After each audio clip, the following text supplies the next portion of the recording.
So recently, fires in the Amazon area have been in the headlines, and the Amazon basin, of course, spans over several South American countries, including Brazil, Peru, Colombia, and some others. And so this is portrayed as a global crisis that needs to be dealt with, and this event now is particularly significant and horrible. And even French President Emmanuel Macron at the G7 event, which is not ongoing anymore, it ended on Monday, tweeted from there the following, quote, "Our house is burning, literally. The Amazon rainforest, the lungs which produces 20% of our planet's oxygen, is on fire. It is an international crisis. Members of the G7 summit, let's discuss the emergency first order in 2 days." And of course, as you already mentioned, they pledged some significant amount of money to help with that. I think there was some dispute between leaders in South America and the G7 leaders, whether they actually want that money. But the narrative is clear, and this has been emphasized by many celebrities, often with some very outdated imagery from earlier years about forest fires in South America. And so this is a crisis of global significance, and much of the Amazon rainforest is allegedly being destroyed. And we depend on this, and we will be significantly impacted by this. President Macron said 20% of the planet's oxygen. I think this is a totally made-up number. This is, to his credit, this number has been around long before him, or long before he mentioned it. But it's a totally made-up number.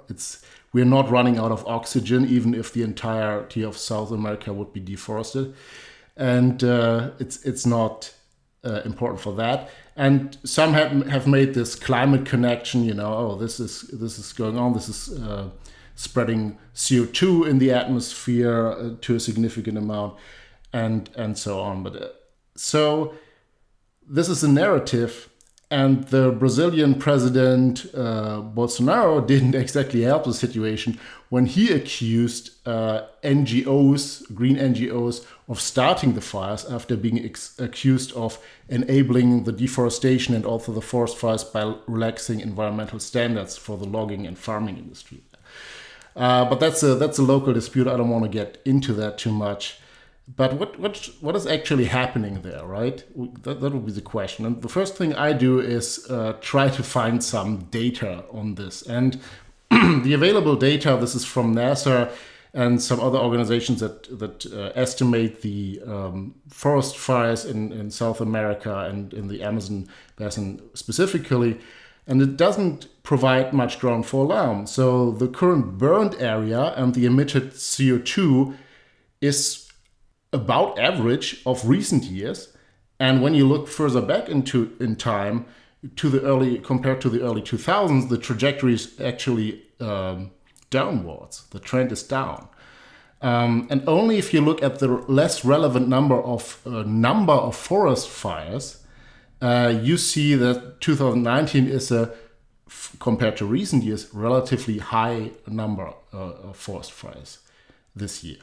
And but this created this media narrative of, this year is totally out of whack with anything, and this is a particularly large impact and large fire area, which it is not.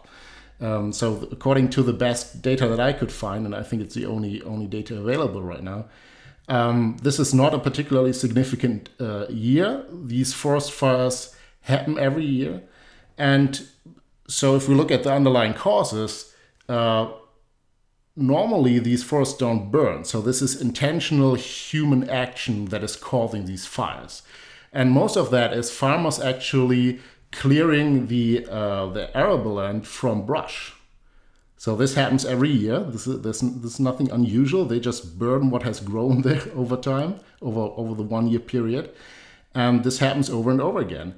And so we could ask if we wanted to say, okay, but there's some value to preserving the Amazon basin rainforest.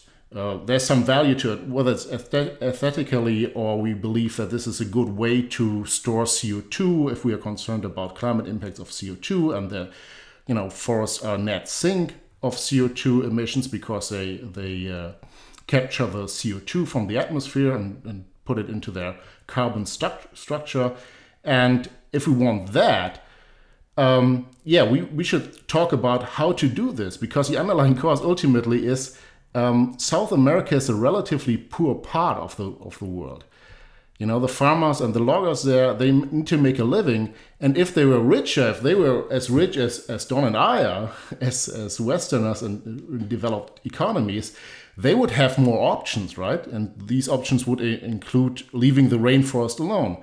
But these are relatively poor people, and they need to make a living. And they are using the resources that are available to them, which includes agricultural land that they need to create by burning down forest, cutting down and burning down forest area.